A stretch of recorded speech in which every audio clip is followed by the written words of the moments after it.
Hello à toutes, je vous présente une idée de recette salée, toujours facile à faire sans passer des heures en cuisine. Pour ma patate douce, j'ai pris des cubes déjà prêts de chez Picard parce que franchement découper ce genre de gros légumes c'est pas ma passion et ça me fait surtout gagner un temps fou. Donc je dépose les cubes sur une plaque sans matière grasse et j'ai mis ça au four à 190 degrés pendant 25 minutes. Le but c'est simplement de les attendrir pour pouvoir les écraser plus facilement ensuite. Je verse tout ça dans un bol et j'écrase à la main, je trouve que c'est beaucoup plus pratique et le but c'est d'obtenir une texture qui soit bien lisse et homogène. J'ajoute ensuite 60 g de feta pour 2 personnes.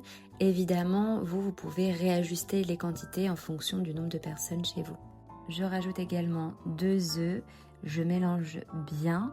Et je vais venir ensuite rajouter une belle grosse cuillère de miel. Donc là on a la patate douce qui va apporter des glucides à index glycémique modéré, la feta pour les protéines et le calcium et le miel pour la petite touche d'énergie naturelle. Je complète ensuite avec 30 g de farine, une demi-cuillère de levure chimique, également du poivre et quelques herbes aromatiques. Je mélange bien, la pâte elle doit être vraiment souple et homogène. Si elle est trop liquide, il faut ajouter un peu plus de farine. Et si la pâte est trop épaisse, dans ces cas-là, vous pouvez rajouter un petit peu d'eau ou du lait végétal par exemple. Et je verse ensuite toute la préparation dans un moule légèrement huilé pour éviter que ça colle. J'étais à court de papier sulfurisé, mais voilà, si vous en avez, c'est mieux d'en mettre.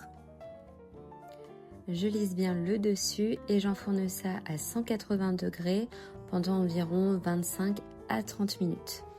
Pendant ce temps, j'ai préparé l'accompagnement, fondu de poireaux bien sûr, une recette de ma mère que j'adore faire. Donc je fais revenir avec un peu d'huile d'olive mes poireaux. Le but c'est qu'ils soient bien tendres. Et c'est à ce moment que je vais rajouter un peu de crème légère avec un petit peu de jus de citron et l'épice magique qui est de la muscade.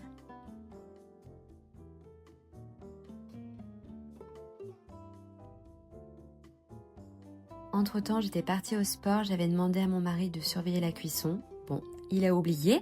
Résultat, le cake était un peu plus que doré, mais heureusement, il était quand même très bon. Et puis, ça donnait finalement un petit côté rustique qui était pas mal.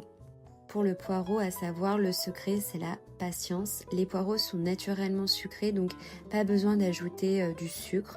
Vraiment, en les laissant cuire doucement, ils deviennent fondants, légèrement caramélisés.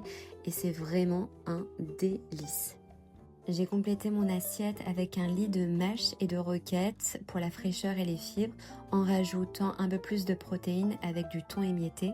Donc c'est vraiment un plat qui était équilibré, on a les glucides lents avec la patate douce, des protéines avec la feta, les œufs et le thon et plein de fibres et de vitamines grâce aux légumes. Donc c'est coloré, complet, le mélange des textures, le fondant du cake, la douceur des poireaux et la fraîcheur de la salade fait vraiment toute la différence. J'espère que cette recette vous a plu et je vous dis à bientôt.